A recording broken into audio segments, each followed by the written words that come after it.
recording in progress. चल जाएंगे कभी साथ के साथ भेजते पता नहीं।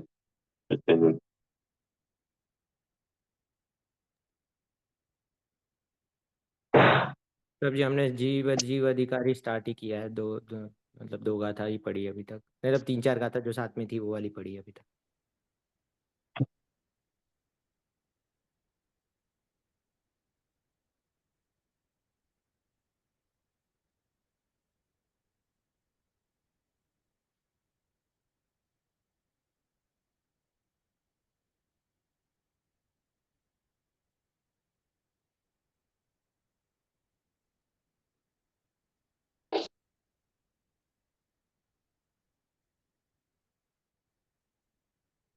अच्छा अभी हम यहाँ पे थे।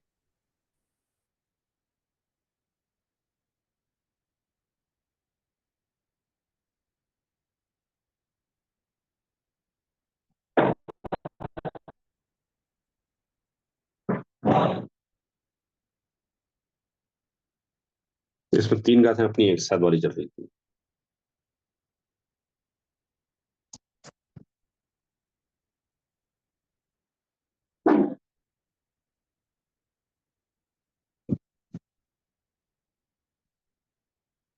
तो डे लाइट सेविंग आपके यहाँ अभी इसी हफ्ते से चालू हुआ? कब से वो चालू? सर जी लास्ट संडे से हुआ था, तो अच्छा, last last Sunday. Sunday class दिन थे। राइट।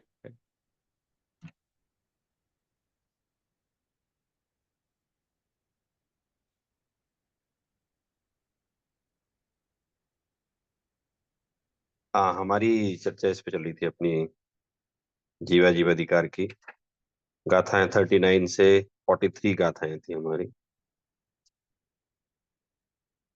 तो मूढ़ जनों की बात चल रही थी कि मूढ़ जन क्या मानते हैं, कैसा रहता है। तो अज्ञानी जीव किस प्रकार से आत्मा का वास्तविक स्वरूप नहीं जानते और पुद्गल को ही आत्मा मान लेते हैं। तो 5 गाथाओं के द्वारा यहाँ हम लोगों ने स्टार्ट किया था समझना कि परमात्मवादी मूढ़ जन निज आत्मा जाने नहीं, अध्यवसान को आत्म कहे, या कर्म को आत्म कहे। तो जो परमात्मवादी मतलब जो आत्मा को नहीं जानते, जो मूल बात नहीं जानते, वे आत्मा तो वे मूढ़ हैं। अर्थात जो आत्मा नहीं जानते वे मूढ़ हैं, मूर्ख हैं।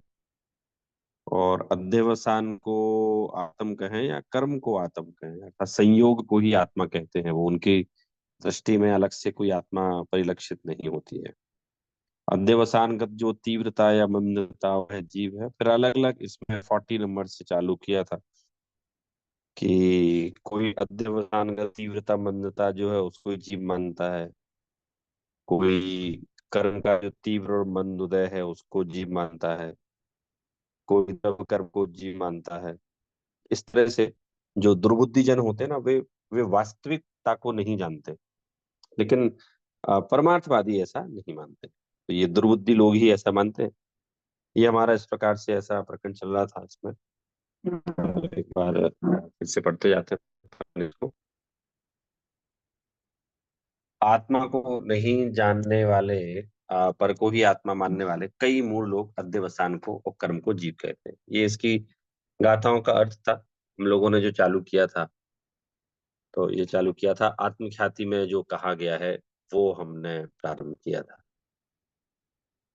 तो इस लोक में आत्मा को असाधारण लक्षण न जानने के कारण नपुंसकता से, पुरुषार्थहीनता से अत्यंत विमूढ़ होते हुए तात्विक आत्मा को न जानने वाले बहुत से अज्ञानी जन अनेक प्रकार से पर को ही आत्मा कहते हैं, बकते हैं। तो ये हमने स्टार्ट किया था समझना कि किस प्रकार से लोक में आत्मा के असाधारण लक्षण को न जानने। तो जो मूल बात है, मूल तत्व है आत्मा, उसको न जानने वाले जो मूढ़ जन है, वे वास्तविकता को नहीं जानने के कारण कुछ भी बकते हैं, कुछ भी कहते हैं। मतलब they are not having plenty and sufficient knowledge about atma, but they are stating like anything. तो यहाँ कह रहे हैं, आचार्य कह रहे हैं कि वो जो है वो अज्ञानी है, वो आत्मा के असाधारण लक्षण को नहीं जानते। और पुरुषार्थ की नपुंसकता अर्थात कि वे पुरुषार्थी नहीं है, क्योंकि वे आत्मा का वास्तविक स्वरूप जानना नहीं चाहते, इसलिए यहाँ कहा कि वे पुरुषार्थी नहीं है, पुरुषार्थ की नपुंसकता के कारण से। वो इसलिए भी कहा क्योंकि आत्मा को जानने के लिए पुरुषार्थ लगता है, कोई ऐसे बैठे रहे हम तो नहीं होता ना। इसके लिए तो बहुत अध्ययन, चिंतन, मनन, संगति, इन सब की आवश्यकता होती है। तो आत्मा को नहीं जानने के कारण अज्ञानी जीव अनेक प्रकार से आत्मा को मानते हैं। तो उसमें से कुछ जो मुख्य बिंदु थे इस प्रकार हैं। तो यहाँ हमें आत्मख्याति में इस प्रकार से भी हमें ये निर्देश दिया जा रहा है कि जिस जीव को आत्मा को जानना होगा वो जीव जो है वो पुरुषार्थ करना पड़ेगा। और यदि कोई पुरुषार्थ से भागेगा, कोई पुरुषार्थ नहीं करेगा, तो वो आत्मा को नहीं जान पाएगा। तो उसमें से कुछ जो ज्ञानी जीव कहते हैं, उसमें से कुछ मान्यताएं जो हैं वो इस प्रकार से कही गई हैं। पढ़ते हैं, पहली मान्यता पढ़ते हैं।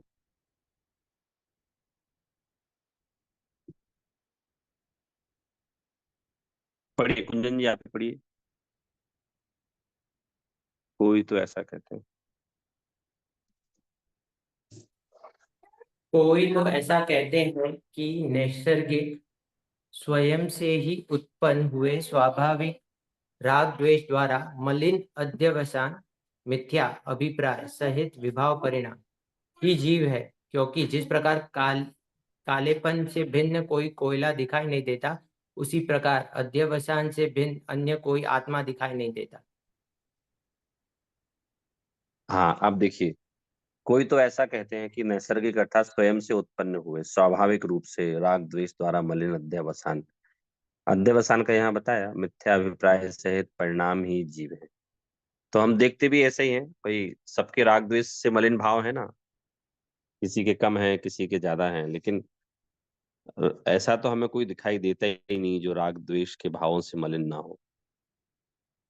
अनादिकाल से भी वैसे हैं, और वर्तमान में भी हमारे आसपास हम या हमारे आसपास जो भी है वो सब राग द्वेष की मलिनता से भरा हुआ है। तो अब हमें तो इनसे भिन्न कुछ दिखाई नहीं देता, ऐसा ज्ञानी कह रहा है कि साहब जब मैंने देखा ही यही, तो हमें तो इससे भिन्न कुछ दिखाई नहीं देता हमें तो हम तो ऐसा ही मानते हैं कि जो अध्यवसान है ना वो ही जीव है। इसलिए आपने देखा होगा कि क्योंकि संसार को राग द्वेष के अलावा कुछ नहीं आता, तो जितनी भी जो भी कंटेंट बनता है, लिटरेचर जो रहता है, तो वो लिटरेचर रागियों के द्वारा लिखा जाता है। तो मूवी को भी मैं लिटरेचर में लेता हूँ। मतलब मूवी कुछ नहीं है, एक स्क्रिप्ट को, बुक को मूवी फॉर्मेट में उनने, मोशन फॉर्मेट में उनने प्रेजेंट किया है, वो मूवी। तो इन सब की मूवीज जो आती हैं जितनी भी आए, स्पेशली मतलब भारत की और रेस्ट ऑफ द वर्ल्ड की, तो क्या साइंटिफिक रहती हैं, क्योंकि उनके कोई परिवार पे और राग पे नहीं रहता है, वो साइंस को बड़ा मानते हैं, भी तो वैसा रहता है। भारत में राग की मूवीज बहुत आती है। तो वो उससे बाहर सोच ही नहीं पाते, मतलब सब लोग उससे बाहर नहीं सोच पाते। कोई भी मूवी बनाए, भारत में बनाए या रेस्ट ऑफ द वर्ल्ड में बनाए, तो वो राग द्वेष के परिणाम, क्योंकि उन सबकी की दृष्टि में संसार क्या है, संसार की सफलता क्या है, यही संसार की सफलता है। तो कहते साहब हमने तो बचपन से यही देखा है कि राग द्वेष, हम भी राग द्वेष में हैं, दूसरे भी राग द्वेष में हैं, तो हमारा तो ये मानना है कि अध्यवसान ही जीव है। क्योंकि जिस प्रकार कालेपन से भिन्न कोई कोयला दिखाई नहीं देता, उसी प्रकार अध्यवसान से भिन्न कोई आत्मा दिखाई नहीं देता। तो उन्होंने कहा कि साहब हमारे मानने का रीजन भी यही है कि जिस प्रकार से कोयले को कोई उठाए, तो हमने तो बचपन से कोयला देखा है, कालापन देखा है। तो अगर हम उसको जीव मानते हैं तो उसमें कौन सी बड़ी बात, तो उसको ही जीव मानते हैं, कालेपन को ही जीव मानते, मतलब कालेपन को ही कोयला मानते हैं। तो ऐसे हमने तो जब से आंख खुली, हमने तो बचपन से जब से आंख खुली है, हमने तो अपने आसपास हमने जितने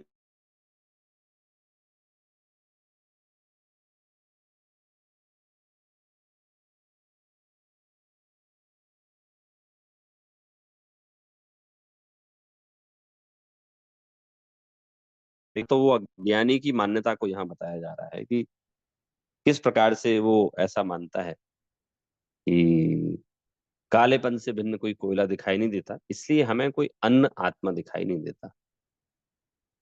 दूसरा पढ़ते हैं, पढ़िए कुंजन जी दूसरा।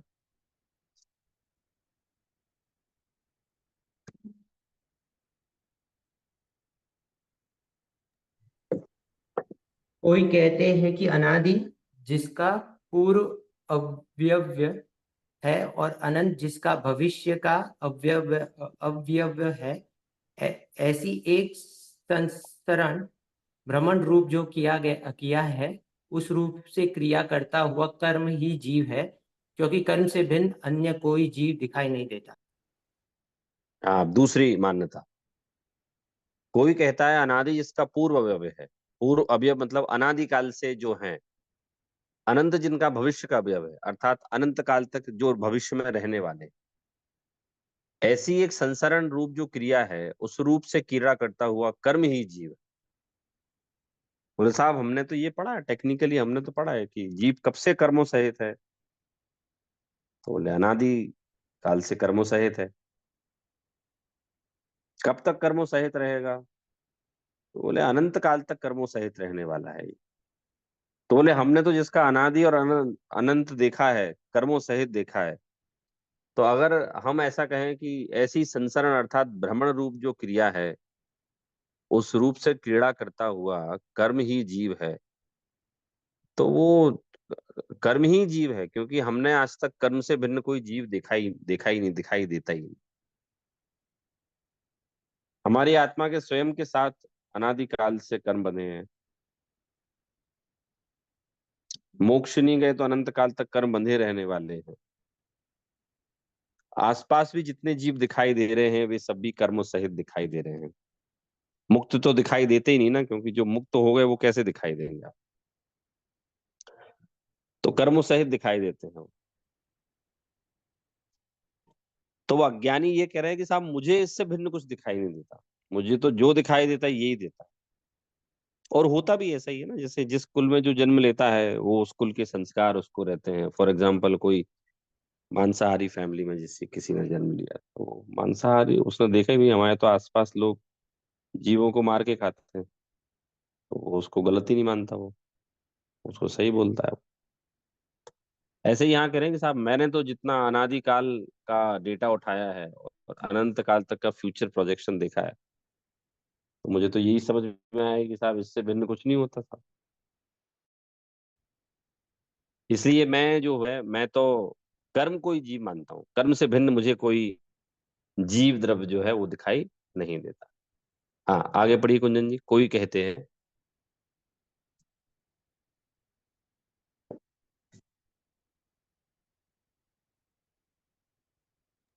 कोई कहते हैं कि तीव्र मंद अनुभव से भेदरूप होते हुए दुरंत जिसका अंत दूर है, ऐसे राग रूप रस से भरे हुए अध्यवसानों की सन्नति ही जीव है, क्योंकि उससे भिन्न अन्य कोई जीव दिखाई नहीं देता।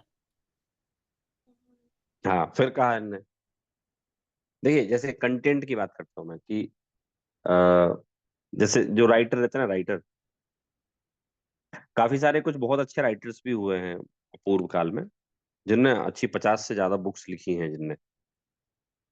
और बढ़िया बात है कि उनके कंटेंट में बहुत वैरायटी भी पाई गई, कि हर एक बुक जो लिखी है वो उनने अलग अलग को लेके लिखी है। लेकिन एक कॉमन सा रूल बता रहा हूँ मैं आपको। कॉमन सा रूल ये है कि कोई राइटर जो होता है, वो राइटर की जो थॉट है, स्टडी है, रिसर्च है, वो उसको बहुत कंप्लीट कर चुका होता है, और उसके बाहर कुछ बचता ही नहीं है। भाई रिसर्च का मतलब अनलिमिटेड नहीं होता है, वो तो एक लिमिटेड सोर्सेज हैं सारे, वो समझ चुका सारी, अब तो वो बार बार रिपीट होता जाता है।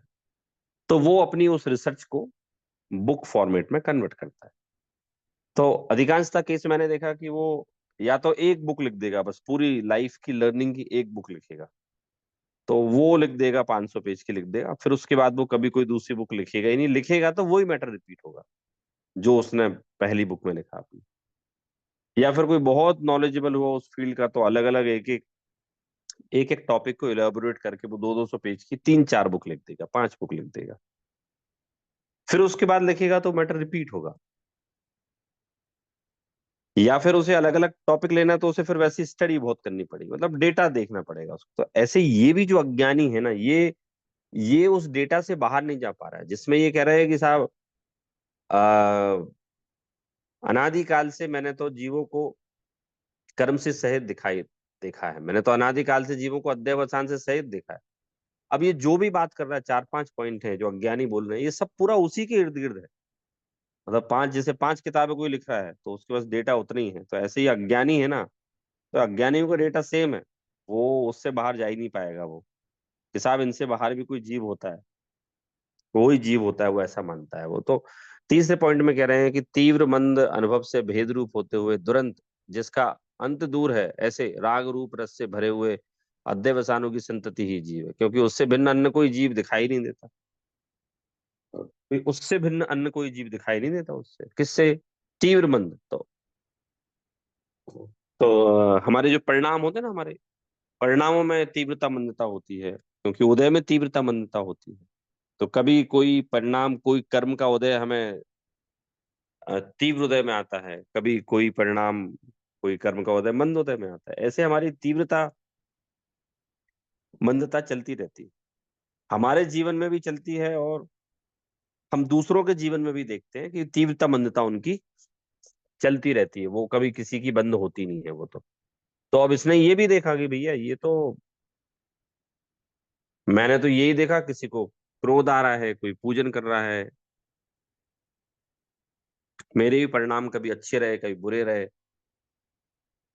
तो ऐसे यही अध्यवसानों की संतति, मतलब लगातार, संतति मतलब लगातार चीज चल रही है, परंपरा। तो वो ही जीव है, क्योंकि मुझे उससे भिन्न कोई दिखाई नहीं देता। मतलब तीन स्टेटमेंट आए, यूं समझो तीनों अज्ञानियों के हैं, लेकिन वो करीब करीब सेम है, तीनों अज्ञानियों के स्टेटमेंट जो है वो सेम है, वो कोई अलग नहीं है। तो तीसरे वाले ने भी यही कहा कि भाई तीव्र मंदता का जो भेद है, जो मुझे दिखाई देता है, तीव्रता मंदता, तो उससे भिन्न मुझे कोई जीव अलग दिखाई नहीं दे रहा है। हाँ, 4 और 5 नंबर के पढ़िए कुंदन जी।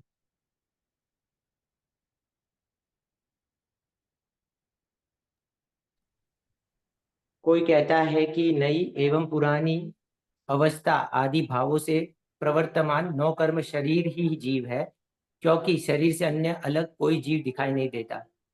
कोई कहते हैं कि समस्त जगत को पुण्य पाप रूप से व्याप्त करता हुआ कर्म का विपाक ही जीव है, क्योंकि शुभाशुभ भाव से अन्य अलग और कोई जीव दिखाई नहीं देता। हम्म। अब कह रहे हैं, कोई कहता है कि नई पुरानी अवस्था आदि भाव से प्रवर्तमान नौ कर्म शरीर ही जीव है। अब शरीर है ना हमारा, तो शरीर तो हमारा सबसे निकट है। हम्म? वस्तु की व्यवस्था एकदम हमारे हाथ पर रखे आंवले के समान एकदम स्पष्ट है। अभी अब ये क्या कर रहा है अज्ञानी, ये अब शरीर पे आ गया, है ना, नो कर्म पे आ गया। तो ये कहता है साहब मैंने तो शरीर देखा है, हम लोगों ने भी अपना शरीर देखा है कि एक समय हमारा शरीर छोटा था, बालक थे, हम बच्चे थे। आज हम लोग जब अपनी बाल अवस्था की पिक्चर्स देखते हैं, आप लोग भी देखते ही होंगे, तो सहसा हमें ऐसा विश्वास नहीं होता कि जमाना इतना बदल गया। और जमाना क्या बदल गया, हम ही बदल गए। कितने बदल गए आप सोचो, कैसे लगते थे अपन सब लोग। मतलब अपनी अपनी फोटो बचपन की आपके पास है, मेरे पास भी मेरे बचपन की है। और हमारी पीढ़ी तो कुछ स्पेशल है। हमारी पीढ़ी इसलिए स्पेशल है कि हम लोगों ने तो लौकिक में भी बहुत बदलाव देखा है। मतलब हम लोग उस पीढ़ी के हैं जो लैंडलाइन, पूरी पूरा जो दूर संचार का माध्यम था पूरा लैंडलाइन ड्रिवन था। और हमने एसटीडी पे पीसीओ बहुत भरपूर मात्रा में देखे हैं, उनसे कॉल भी किए हैं। और फिर हमने, हमारे सामने हमने रेवोल्यूशन देखा है, पेजर आया, पेजर के बाद फिर नॉर्मल बेसिक फोन आए, सीडीएमए टेक्नोलॉजी वाले, फिर स्मार्टफोन आए, फिर अभी और वो बढ़ते जा रहे हैं। तो हम लोगों ने, मतलब एक नहीं, साइंटिफिक बहुत सारे हमारे सामने बदलाव हुए, और बदलाव के हम लोग साक्षी हैं। तो ऐसे ही उन बदलाव के भी साक्षी हैं, और हमारी जो कि इतनी उम्र हो चुकी है, तो हम लोग अपने शरीर के बदलाव के भी साक्षी हो गए कि हमारे शरीर में भी बदलाव कैसे आए। छोटे थे, किशोर हुए, 18-20 साल के हुए, फिर एकदम क्वाइट यंग हुए, 25 से 30 साल के, 35 साल के बाद प्रौढ़ अवस्था में कदम रखना चालू किया, 50 साल तक प्रौढ़ अवस्था चलेगी, 60 साल तक, 60 साल के बाद बुढ़ापा प्रारंभ हो जाएगा। तो वो कह रहे हैं कि साहब हमने तो यही जीव देखा है साहब, कि आता है वो, जन्म लेता है बालक, और जन्म लेकर बढ़ना चालू होता है, फिर वो बड़ा हो जाता है, फिर वो प्रौढ़ हो जाता है, फिर वो बूढ़ा हो जाता है, और फिर वो मर जाता है। तो हम अगर ऐसा बोलते हैं यही जीव है, तो हम क्या गलत मानते हैं? और मैं तो जैसे नॉर्मल लौकिक लोगों से मिलता हूँ ना, तो उसमें ये क्वेश्चन आता है कि स्वरूप जी, कौन सा जीव है अलग से, यही तो जीव है, देखो मैं छोटा था, मैं बड़ा हो गया, अब बूढ़ा हो रहा हूं मैं, तो यही तो जीव है। तो फिर मुझे ये आचार्य कुंदकुन की बात ये यहाँ याद आती है कि आचार्य ने सही तो लिखा है कि जो परमार्थ को नहीं जानते, जो परमार्थ को नहीं जानते, वे अज्ञान से जनित, उनका स्टेटमेंट ऐसा ही होता है। तो परमार्थ जानने के लिए हमें थोड़ी सी रुचि रुचि जगाने की आवश्यकता है। ऊपर आया ना पुरुषार्थ, जो पुरुषार्थ की नपुंसकता से वो स्वयं को नहीं जानता, मतलब जो स्वयं को नहीं जानता वो पुरुषार्थ ही नहीं कर रहा है। वो पर को जानना कोई पुरुषार्थ की कैटेगरी में नहीं आता, स्व को जानना ही पुरुषार्थ यहाँ कहा जाता है। देखिए लास्ट से लास्ट टाइम मैंने क्लास नहीं ली थी ना, तो मैं कहाँ गया था, मैं आपको वहां का थोड़ा सा बताता हूँ। बढ़िया लगे मुझे, सब पूरे गुजराती फैमिलीज थी बॉम्बे से। तो वो लोग, उनका एक गांव है, ईडर के पास में है, अहमदाबाद के पास में ईडर है, ईडर तो फेमस है। उसके पास में गांव है, मुनई करके गांव है, आपको शायद गूगल पे भी नहीं मिलेगा, हो सकता है। छोटा सा गांव है, मतलब इतना छोटा गांव है कि 3500 लोगों की जनसंख्या है पूरे गांव की, जैनी नहीं, अजैन, जैनी तो एक भी है ही नहीं। लेकिन फिर भी वो उस समय का उनका, इन लोगों का शिखरबद्ध मंदिर बना हुआ है, और जैनियों ने अपने पुश्तैनी घर एकदम अच्छे बना रखे, मतलब अपडेटेड हैं। तो वो लोग साल 2 साल में एक बार पूरे बॉम्बे से वो लोग स्पेसिफिक उसी गांव के लोग आते हैं, 3 दिन का प्रोग्राम रखते हैं, और यहाँ स्वाध्याय करते हैं, और इस तरह से वो लोग जाते हैं। तो फिर मैंने पूछा ऐसे ही कि भाई आप लोग, तो बोले यदि हमें अपने गांव को जीवित रखना है, यहाँ से मंदिर की देख रेख करना है, तो लोग दर्शन करने भी आते रहते मंदिर में। तो बोले यहाँ सारे गांव की ऐसी हालत है कि लोग एक भी नहीं है, बहुत सारे गांव की ऐसी हालत है, समाज के कोई लोग नहीं है, लेकिन मंदिर बना हुआ है, तो मंदिर अब शिखरबद्ध मंदिर है, तो फिर हम लोग उसको मेंटेन करते रहते हैं। कुछ यात्री दर्शन करने आते हैं तो कर लेते हैं, नहीं तो साल 2 साल में हम लोग एक बार आते हैं। तो जब ऐसे ही चर्चा चली थी ये वाली, तो वहां भी मैंने यही कहा, मैंने कहा साहब पुरुषार्थ तो करना पड़ेगा। मैंने कहा आप लोग यहाँ आए, जो यहाँ आए तो 3 दिन का शिविर का पुरुषार्थ उनने किया, तो वो समझ पाए। ऐसे ही आचार्य तो ये कहते हैं कि भाई आप यदि आत्मा को जानने का पुरुषार्थ ही ना करो, तो ऊपर ऊपर कुछ और दिखता है, वास्तविकता कुछ और रहती है। ऊपर ऊपर ऐसा दिखता है कि ये जो शरीर है ना, जो बूढ़ा हो रहा है, जवान हो रहा है, यही शरीर ही जीव है, और कोई जीव है ही नहीं। इससे लेकिन वो तो आचार्य कहते हैं भाई पुरुषार्थ करना पड़ेगा, तो आपको जो नहीं है वो देखते आना चाहिए। तो अगर वो देखते नहीं आया, तो फिर आप उसको नहीं जान पाएंगे। फिर क्या बोलते, अभी लास्ट टाइम वो हुई थी ना मेरी, यूके में कॉन्फ्रेंस हुई थी। तो वो लोग वहाँ यूनिवर्सिटी में थे, और दूसरे लोगों ने भी ज्वाइन किया था यहाँ से। तो फिर बाद में क्वेश्चन आंसर सेशन रखा, तो पीस एंड प्रॉस्पेरिटी पे थी, तो मैंने चरणानी योग के द्वारा प्रॉस्पेरिटी ली। तो ऐसे भोजन की बात चली, तो फिर वो जो क्वेश्चन नॉर्मल है ना, आप लोग तो स्टार्टिंग में पूछा था आप लोगों ने, अब तो सब आता है आपको उस बारे में, कि जैन दर्शन कहता है कि साहब पेड़ों में भी जीव होता है, तो फिर अगर कोई कोई किसी जानवर को मार के खाता है और आप हम लोग फल खाते हैं, तो हम तो समान हो गए ना। तो मैंने कहा नहीं नहीं, ऐसा नहीं है, पंचेंद्रिय जीव में और एक इंद्रिय जीव में बहुत अंतर है, बहुत ज्यादा अंतर है।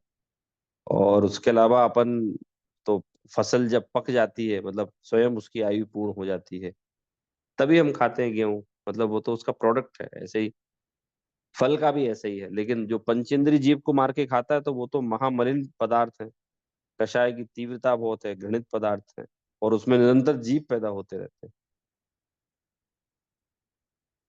तो फिर मतलब ऐसा वहां प्रश्न किया। फिर एक ने कहा कि साहब वो तो शरीर ही तो खा रहा है, तो पाप आत्मा को क्यों लगता है? तो मैंने कहा भैया, वो खाने के, भोजन करने के भाव, दूसरे जीव को मारकर आ, भक्षण करने के भाव तो जीव ने किए ना, तो जीव को कर्म बनता है।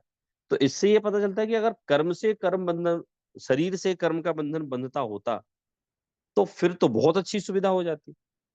हम लोग यहाँ सारे पाप करके जाते, और हम पाप करते और हमें बंधन ही नहीं होता। वो तो शरीर के साथ बनता, और शरीर चूंकि यहीं रह जाता।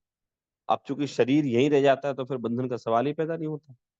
तो कहते भैया, आप भले ही आपके शरीर में भोजन जा रहा है, वो मांस है, अन्न भक्ष पदार्थ है, आपके शरीर में जाने के पश्चात भी वो जो बंधन का काम हो रहा है, वो आपके साथ हो रहा है। आप बंधन कर रहे हैं, कोई और नहीं कर रहा है। तो यहाँ जो अपनी कर्म नौ कर्म की बात चली है, ये कोई अलग जीव दिखाई नहीं देता। फिर कोई कहता है समस्त जगत पुण्य पाप रूप से व्याप्त करता हुआ कर्म का विपाक ही जीव है, क्योंकि शुभ अशुभ भाव से अन्य कोई अलग जीव दिखाई नहीं देता। बोले जो शुभ अशुभ भाव करता है, पुण्य पाप से व्याप्त जो जीव है ना, कर्म का विपाक, कर्म का पक्कर पुण्य पाप रूप से उदय आना, वो ही जीव है। इसके अलावा तो हमें और कोई जीव दिखाई देता ही नहीं। हाँ, फिर 6 नंबर, 7 नंबर, 8 नंबर पढ़ते हैं, 6 नंबर पढ़ते हैं। पढ़िए सौरभ जी, 6 नंबर। जी सौरभ जी। कोई कहते हैं कि साता साता रूप से व्याप्त समस्त तीव्र मंदत्व गुणों से भेदरूप होने वाला कर्म का अनुभव ही जीव है, क्योंकि सुख दुख से अन्य अलग कोई जीव दिखाई नहीं देता। कोई कहते हैं कि श्रीखंड की भांति उभय रूप मिले हुए आत्मा और कर्म दोनों ही मिलकर जीव हैं, क्योंकि संपूर्णतः कर्मों से भिन्न कोई जीव दिखाई नहीं देता। देखिए क्या कह रहे हैं। पिछले 5 नंबर के कहा है इनने, 5 नंबर के पॉइंट में कहते हैं कि समस्त जगत को पुण्य पाप रूप से व्याप्त कर्म का विपाक ही जीव है, क्योंकि शुभ अशुभ भाव से अन्य कोई जीव दिखाई नहीं देता। भाई कोई शुभ भाव करेगा, कोई अशुभ भाव करेगा। भाई जो शुद्ध भाव करेगा वो तो एक अलग विषय हो गया, वो तो मोक्ष मार्गी हो गया। लेकिन ऐसे देखें तो हम स्वयं को देखें, दूसरों को देखें, तो या तो हम पूजन पाठ स्वाध्याय चर्चा वार्ता ये सब करते हैं, ये शुभ भाव की क्रियाएं हैं। और इनसे जो विपरीत है वो अशुभ भाव की क्रियाएं हैं। तो वो इसमें 5 नंबर के पॉइंट में कहा कि साहब हमें तो कोई जीव शुभ भाव करता हुआ दिखाई देता है, कोई अशुभ भाव। कभी वही जीव शुभ भाव करता हुआ दिखाई देता है, कभी वही जीव अशुभ भाव करता, और दूसरा जीव भी ऐसा ही शुभ अशुभ करता हुआ दिखाई देता है हमें। तो शुभ भाव काय काय के माध्यम से होता है, तो मैंने बताया ना आपको, पूजन से, स्वाध्याय से, पाठ से, धन प्रभावना से, संयमित आचरण करने से, हितमित प्रिय बोलने से, ये सब शुभ भाव के बंध के कारण है। जैसे अभी ये हमारे यहाँ परसों एक एक रथ यात्रा निकली थी, 108 रथ निकले थे, वो सिद्ध चक्र मंडल विधान हो रहा। तो आप लोगों को पता है कि नहीं पता नहीं, लेकिन बहुत बढ़िया लेवल का रथ निकाले। तो वो इतना आनंद आ रहा था, 108 के रथों पे विराजमान है, और 1 लाख से ज्यादा जैन पूरे उस यात्रा में। तो 1 लाख जैन एक जगह, मतलब अन्य लोग तो होते हैं, लेकिन 1 लाख जैन जगह होना, ये एक अपने आप रिमार्केबल चीज है। और Guinness book of world record की टीम भी चल रही थी साथ में, तो वो शायद दर्ज हुआ है उसमें, अभी डिक्लेयर होगा। तो उत्कृष्ट शुभ भाव हो रहे थे, मतलब चारों ओर पूरी अपने साधर्मी दिख रहे हैं, चारों ओर जिंदेव दिख रहे हैं, 108 रथ जो कभी नहीं देखे गए, मतलब पहली बार ही हुआ, मुनिराज दिख रहे हैं चारों तरफ। तो वो शुभ भाव, वो शुभ भाव का कारण हो गया। फिर अब यही, जैसे वो एक दलजीत सिंह की वो होती है सिंगिंग कॉन्सर्ट होती है, तो उसके 10-10 हजार के टिकट बिकते हैं, तो वो खूब धमा चौकड़ी मचाते हैं, मस्ती करते हैं। अशुभ भाव। तो इंदौर में जो शोभा यात्रा निकली वो शुभ भाव थी। कहीं आप और दूसरा कषाय से अनुरंजित काम करने जा रहे हो, वो अशुभ भाव करेंगे, आप ही करेंगे या कोई दूसरा करेगा।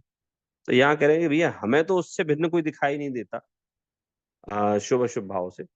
आप लोगों को पता है कुंजन जी, यहाँ जो शोभा यात्रा निकली थी, विधान हो रहा था इंदौर में। हाँ सौरभ जी, मुझे मुझे पता था। सौरभ जी 3-4 जगह आज पता कंटिन्यू है। चल रहा है। सौरभ जी मैं क्या पूछ रहा था, यहाँ पे ऐसा तो नहीं होता शोभा यात्रा को ही शुभ भाव नहीं गिन सकते? यहाँ पे जैसे भाव होंगे लोगों के ऐसा मेरा माना जाएगा, राइट? बिकॉज किनके तो वहां पे भी कषाय भाव हो सकते हैं, ईर्ष्या भाव हो सकते हैं। नहीं, कोई हम जब भी कोई बात करते हैं ना, सामान्य नियम की बात करते हैं, एक्सेप्शन की बात नहीं करते। एक्सेप्शन तो जब हम डिटेल में डिस्कस करें तब आते हैं, ऐसे ही सामान्य नियम तो ऐसे ही होता है कि भाई 108 रथ दिख रहे हैं, सब लोग यात्रा में शामिल हैं, इतनी दूर तक चल रहे हैं, दर्शन हो रहे हैं, तो शुभ भाव होंगे। अब फिर उसके अलावा कोई कोई को व्यवस्था अव्यवस्थित लग रही है, भीड़ से प्रॉब्लम है, 108 क्यों निकल रहे हैं, 8 निकाल देते, कब से खड़ा हूं, 2 घंटे से रथ निकले ही जा रहे हैं, तो वो उसके अशुभ भाव हो गए। बाकी हम कहेंगे तो ऐसे ही कि इतनी बड़ी शोभा यात्रा, इतना बड़ा विधान, बहुत व्यवस्थित विधान, आप सोचो, मतलब इतने सारे लोग बैठे थे विधान में। आई हैव सीन, मतलब first time in in my life, इतना बड़ा पंडाल और पूरे विधान करने वाले, मतलब जनता नहीं, ये तो करने वाले जो उसमें पार्टिसिपेट ले रहे थे, जनता तो बाहर अलग थी। तो वो मतलब सुपर से भी सुपर व्यवस्था थी, सब एकदम कॉन्सेंट्रेटेड थे। तो मैं ऐसे ही, मुझे ऐसे लगा कि भाई सबके अच्छे बढ़िया परिणाम है, शुभ भाव है, वो विधान करते समय भी और इसमें रथ यात्रा में भी। किसी के भी अशुभ भाव रहे होंगे पक्के में, उसको उपयोग में कोई दूसरी चीज चल रही होगी तो उसके अशुभ भाव रहे होंगे, वो रह सकते हैं।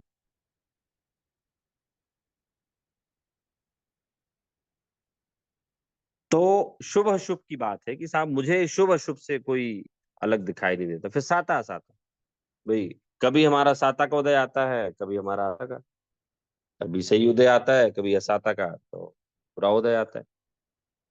तो उसमें व्याप्त जो है तीव्र मंदत्व गुणों से भेद रूप होने वाला कर्म का अनुभव ही जीव है।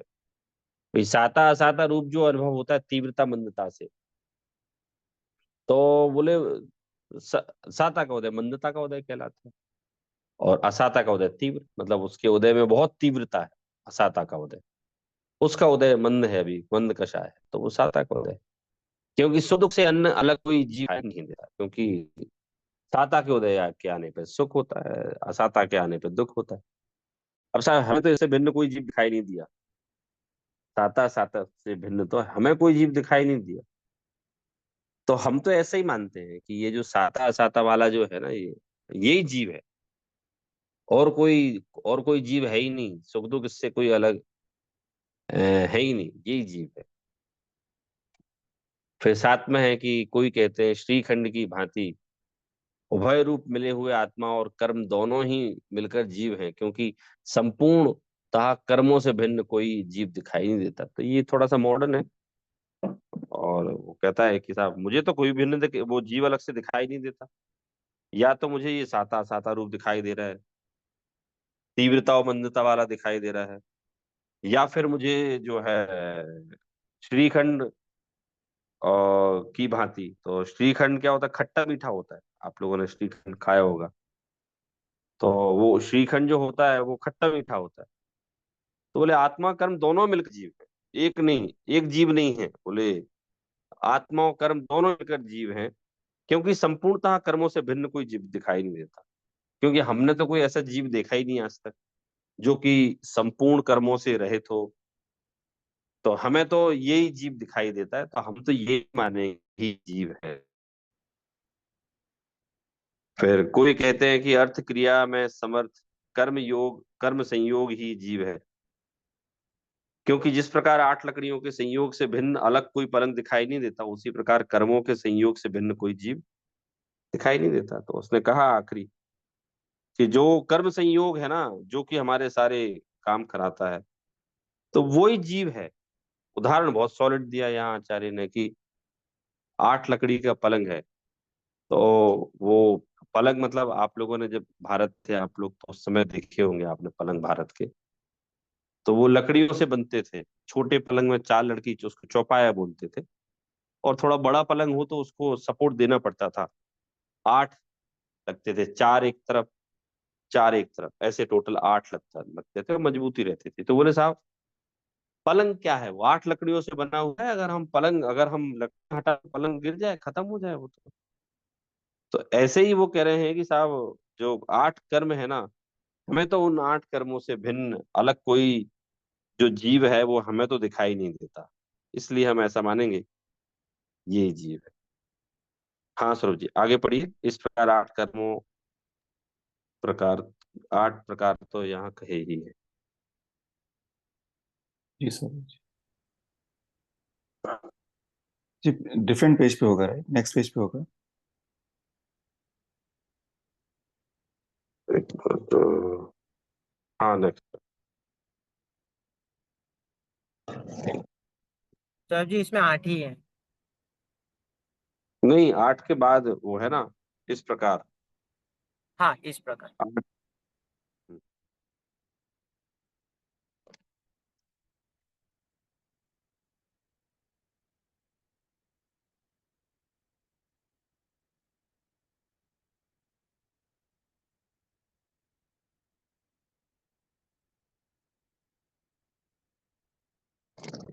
मिला क्या?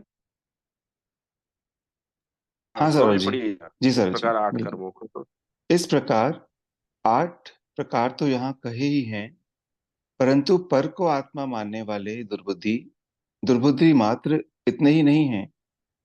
और भी अनेक प्रकार के दुर्बुद्धि जगत में हैं, जो पर को ही आत्मा मानते हैं, किंतु वे सब परमार्थवादी नहीं हैं, सत्यार्थवादी नहीं हैं, सत्य बोलने वाले नहीं हैं।